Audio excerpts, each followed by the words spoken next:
Check out my t-shirt. Yes.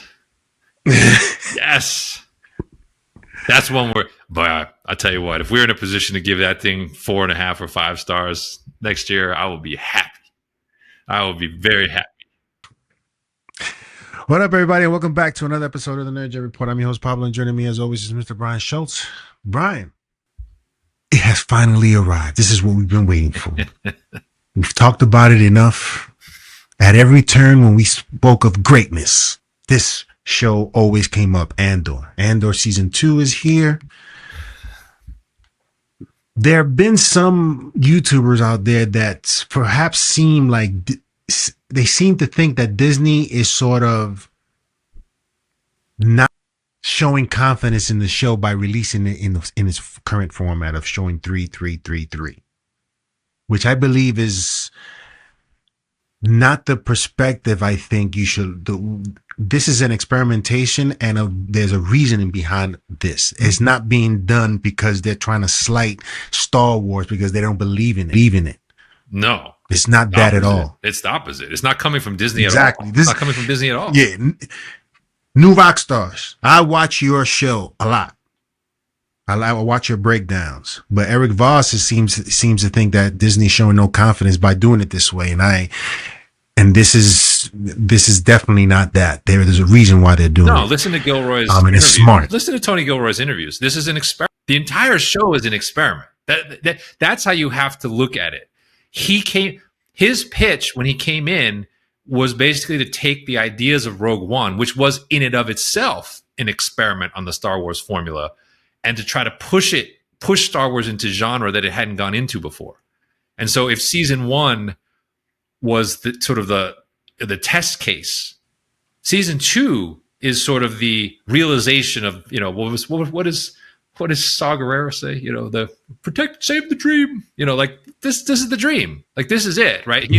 He's basically giving you, and if you think about the length of these episodes, these are 4 films. That's what you're watching. You're watching a quadrilogy released once a week. Yeah. I mean, I'm not kidding. Like if you look at the length of these, you watch it back to back. It's 2 hours and 45 minutes. It's 2 hours and 45 minutes. It's a movie. You're watching a movie. It has 4 distinct parts. Brilliant is what I see. 100%. 100%. And part one, and if you look at how part one flowed, first off, you look at how part one flowed together. Single writer, so Tony Gilroy writes all 3. Single director, Ariel Kleiman. Movie. Next set. Different writer, different director, set. And then his brother's doing the last 3. Like, this is all new. This is not how TV is done. This is not Disney at all. This is a critically acclaimed show getting a chance to flex its muscles and try things that they would never have thought to try with a Star Wars show 5 years ago. And we're the beneficiaries of it. So what did you think of the first episode? Well, the first set, if you will, the first movie. Yes. Year one. The first part. 1 year later. 1 year later. I thought it was great. I mean, I thought it was great, but I also thought it was very appropriately propulsive from where we ended season 1. Right from the first scene. This is key. The first scene of this show, this season, is fantastic because you immediately get a window into how Cassian has progressed, how your main character has gone from the way he left season 1, which was he was just joining up, to now he's in it. And now he's on a mission. And he's inspiring, right? That spy who's helping him steal the ship is kind of like on the fence. And he's the one now delivering the Luthen speech of why this is so important. And you can sort of sense that, he's now assuming more of a leadership role. So I love that. I'm going to say movie because it is a movie. That's why I'm like, calling it a show almost feels like it's shortchanging it. The visuals are always great in this, but they make some really good choices. First off, they choose a cool ass ship. I had this ship as a toy, and it never it got used briefly, I think, in like Return of the Jedi, but it never got any shine. This ship is really cool, like the TIE Avenger, the TIE Interceptor. And so the fact that they use it, I'm like, oh, this is awesome.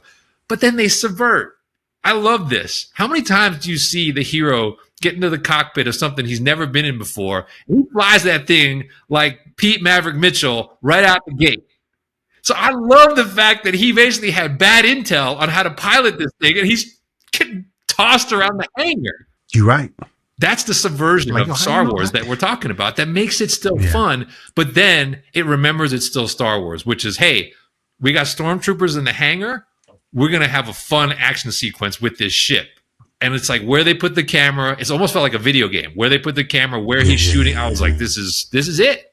And then he takes off on a chase. Yeah. It's a great open. Just focusing on the open, it's a great open to the season. And the first 3 episodes as a whole to me do a lot of table stakes. There's a lot of setting of where we are with each character. It takes its time. Yeah. But each character gets time to breathe. I felt like I was like, there's Deidre Miro, like in this bizarre relationship that makes me uncomfortable, but I can't look away. And like, there's Director Krennic. He's back from Rogue One, and then we'll talk about the rebellion, because I think Gilroy, above all else, this has been about what it takes to start a rebellion. And so those people on the ground who are supposedly rebels, but are all trying to shoot each other, like that is actually hilarious to me, but also probably far more accurate than we would ever like to admit about how things like this do come together. So I had only one complaint. I'll get to it in a bit, but overall I thought it was a great sort of table set for where we're likely to go. So yeah, I was really happy with it. What about you? I had to watch it a couple of times. It's the first time. I can't watch stuff at night anymore, man. After like 10 o'clock, I just start falling out. So now I got problems because my wife, our times are different.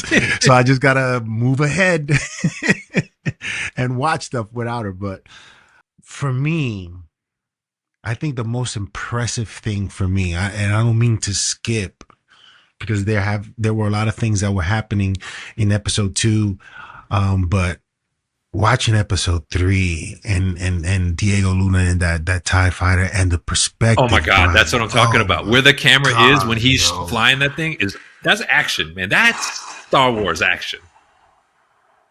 Like when that thing comes out from behind the whatever the obstruction is, and then he starts taking out. Unbelievable! It's an unbelievable sequence. What did you think of? I thought this was dope. Mon Mothma. That's her name, Mon Mothma. Yeah. So Mon Mothma, that scene at the party, as you were watching it, for me, it was trying to figure out what Mon Mothma wasn't trying to really comprehend, I think, until she understood, like, oh, snap. I got to drink this. Whatever it is that she's feeling, I got to get it away from me. And so she starts, and then just, I bet you there's going to be parties like that now. Go ahead. What'd you think of that scene?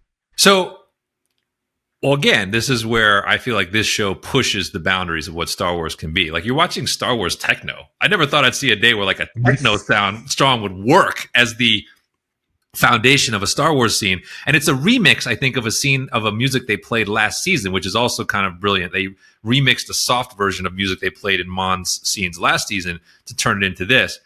But my only little thing with that sequence was I thought they spent a lot of time on the wedding traditions. That was a little bit much of like, did I need every detail of how the kids were being put together? I get that it was an arranged marriage, but to me, the kinetics of it are Mon Mothma, Luthen, and then the guy that she's been leaning on is like this financier, but you're clearly getting the sense that he's flipping on them. And Luthen can see it. And he's telling her, he sees it to the point where we ain't waiting around for this guy to do us in. He said that woman must be like, I don't know, she's like the John Wick of like this enterprise, right? Val? What is the Val's her name, right? Yeah. Because like he sends her out on all the missions to like sabotage, kill, destroy. Like she's an assassin, basically. Yeah. And I'm like, okay, he's gonna deal with it that way. And that's what I love about these two characters, because my Mothma's still a politician, right? So she's like, she still has that morals code of like, no, like we can deal with it this way. And he's like, nah. he's like, this gets dealt with now, and the gloves come off. Like that's how he operates. It makes such a fascinating interplay. Now, I would say this whole sequence is not really for kids, because like it's all the maneuverings of these characters and how they perceive and understand one another. And I think a lot of kids would be like, where's the Force? Where's the Jedi? Right? They won't know what's going on, right? But for adults, it's just like, this is what TV is all about. Because it's like we see these plots unfolding and we're like, oh no, we know what, we don't want our rebellion crushed before it begins because this guy is a turncoat or trying to get paid extra to help them. Like, I'm like, yeah, get rid of that guy. But yes. So I think you're seeing a little bit of what Gilroy talked about, which is Mon Mothma's journey in this. He has to present her as as I said, he's to present her as a credible president of the future rebellion. And we see in this sequence her starting to realize maybe some of what has to be done, which is where Luthen is. He's already all in on what has to be done. And she's got to get there. Like, remember that line? It's a throwaway line. Remember, like, when we first meet Mon Mothma in Return of the Jedi, what's she talking about? She's talking about the plans for the Forest Moon. Yeah. And what does she say at the end? Many Bothans died to bring us this information. She sent those dudes to die. Yeah. This character right now is not ready to do that. See, so we have to get from there to that character being like, we need this, even if it costs the lives of all those people that I'm going to send. Andor, man, is I don't. It's more than just Star Wars here. Yeah. Than just the Star Wars name. There are performances. There are stakes. There are. Well, he's using Star Wars to basically deliver a Shakespearean production. That's what it looks like. That's what it feels like. When you look at the monologues and the writing, it's much more like a theatrical show. It's just like it's being done with Imperials and Rebels and spaceships and that. But what'd you think of the fight scene with I think her name is Bix? We got to talk about Bix, man. We got to get Bix like a spa day because this woman has been tortured like to the moon. Yeah. I'm like, come on, man. Can we get her like a minute's piece in this show? I get that it's 1 year later, but for us as an audience, it feels like we just left her at death's door and she's already having to kind of, gear up and fight off this guy. No, I think Adria Arjona plays the character fantastic. And I think I definitely felt excited when I realized in the writing, they sent Cassian back to her, right, to kind of rescue and pick her and take her off the planet. But yeah, I was like, she's been through it already. Yeah. Andor is flying. He looks back at her like, damn, making sure that she's okay. But it's clearly that she's not. Yeah. And how her story is definitely going to be one that is very focused in terms of what she turns into. Yeah, but it's also setting up for real heartbreak because, like, we kind of know because she's not in Rogue One. We kind of know the odds are she's probably not making it all the way through. So that's why you're making us care a lot about this character who you're going to just rip our hearts out somehow if we lose her, And that's in some ways that's harder than like Luthen, who like Luthen is clearly morally ambiguous at best, and so like you could be like, yeah, I could see where that guy would put himself in a situation one too many times, and it's like, you know what I mean? Like, whereas her, you're much more sympathetic to what she's going through, and it'll hurt a lot more if they take her off the board. So, that being said, I don't know. I was trying to decide which monologue I like the best. I think the monologue I like the best because it's so twisted is Deidre Miro telling his mom how it's gonna be. That is the most imperial stuff that's ever been handed down, where she's telling her what the relationship's going to look like after tolerating her as a guest for a dinner.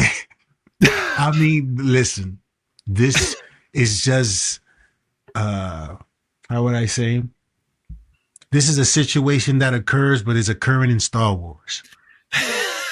And it was a very, because that lady, man, the mom, and she is annoying, and she's annoying as hell. I get it, but like the stones to just like deadpan tell her that thing about like, this is going to be I will give you time with your son. It'll be inversely proportional how difficult you make our life. I'm like, oh my god, like, I want to know how many wives watching this show were like, God, I wish I could say that to my mother-in-law. Oh my God. They were cheering her on.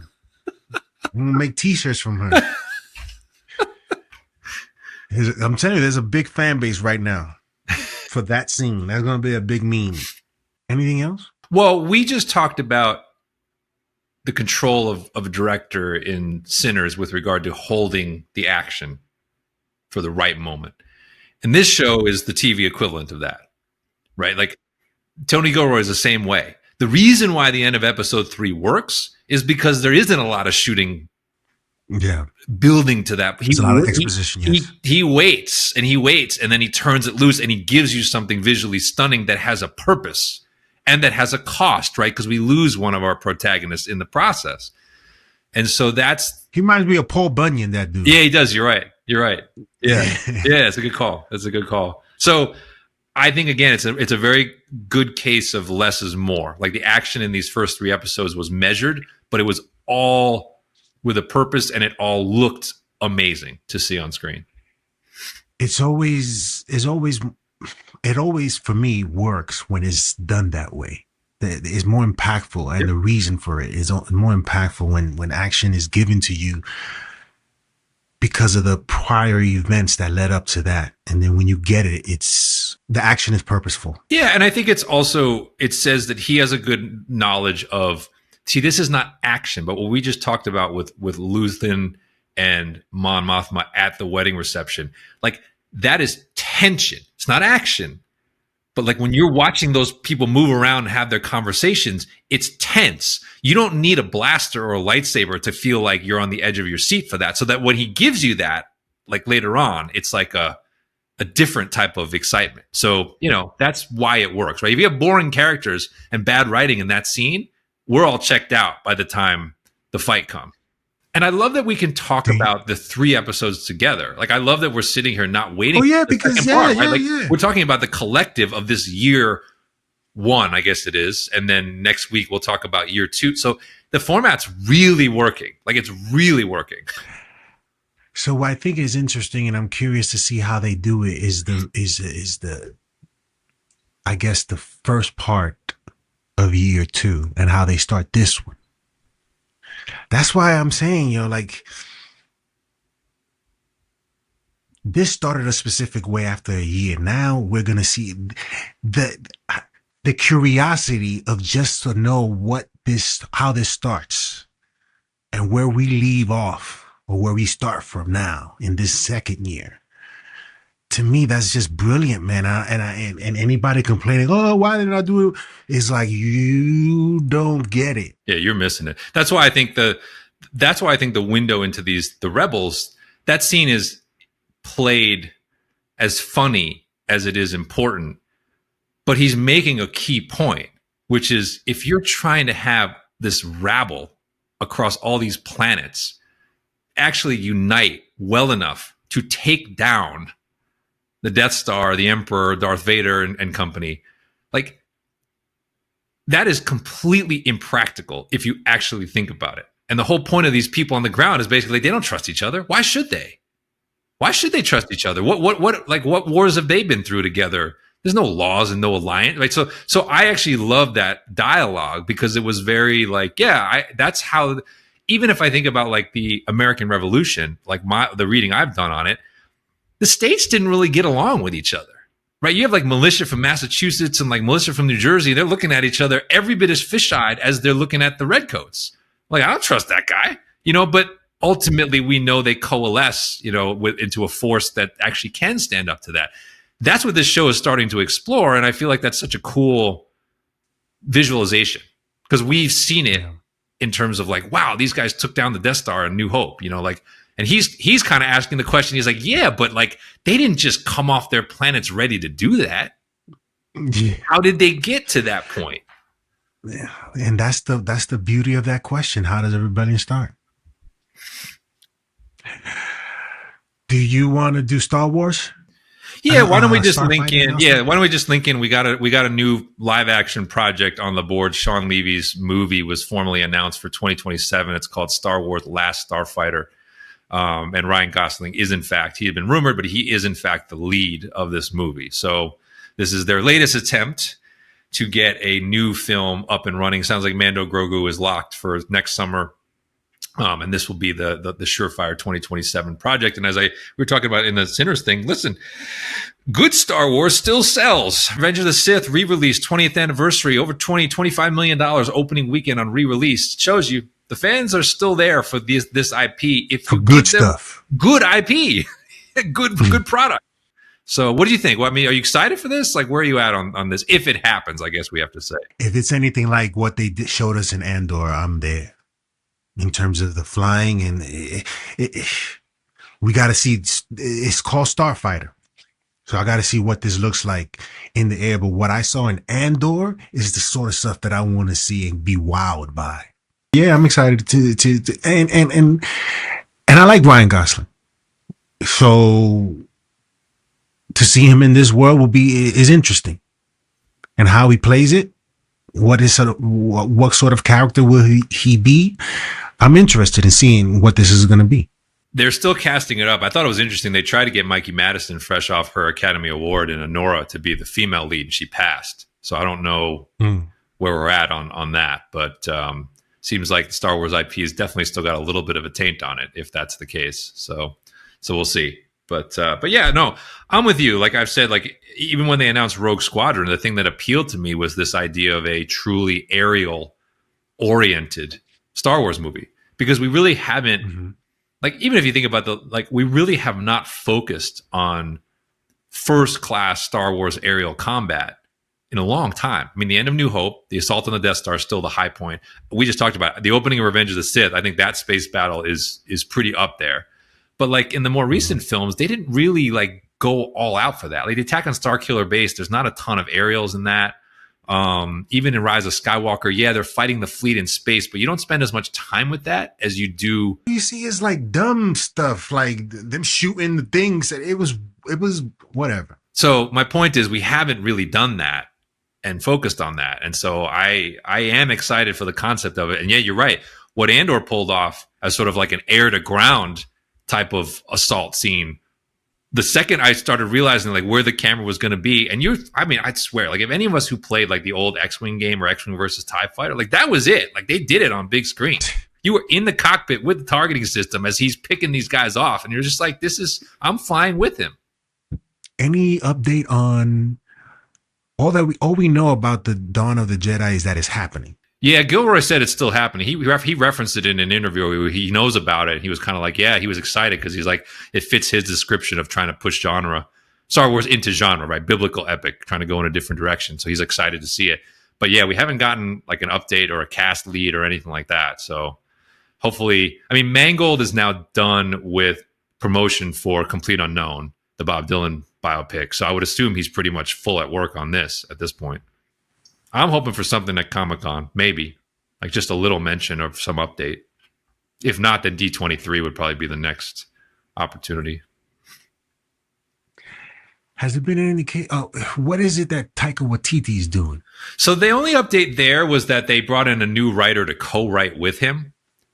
I don't know what's going on with that project. I think there's a chance it doesn't happen, just only because I feel like Taika's own star has kind of dimmed. Like when they signed him to do this project, it was off of Ragnarok. So he was flying high. And then I feel like the combination of like Love and Thunder happened, and then what was he had a show on Apple TV that got a lot of hype but was canceled after one season because it wasn't very good and people didn't show up. And so now I kind of feel like the Taika train has kind of slowed down to where like and if they're bringing in a writer to kind of shepherd him, I don't know if that one's going to make it. Interesting. It feels to me like the resources are definitely in on this Levy project. They're definitely in on the Mangold project. And then the rest of them are really going to the Kinberg project. That's what feels like the new money's going to. I can't tell, like the Ray project feels cursed to me. And then this Taika project kind of feels more not happening or stuck in limbo. Mm-hmm. And then Mando Grogu's already done, basically, so that's happening. But great start to the season. Can't wait for next week. Yeah, right. I'm gonna try to see it like not late and try to watch it back to back. You know, because I mean, or have to wait till the weekend to do it. That's the other thing. But yeah, let us know in the comment section below what you guys think of Andor so far. The first year of how many years? 4 years, right? Yep. 1 of 4.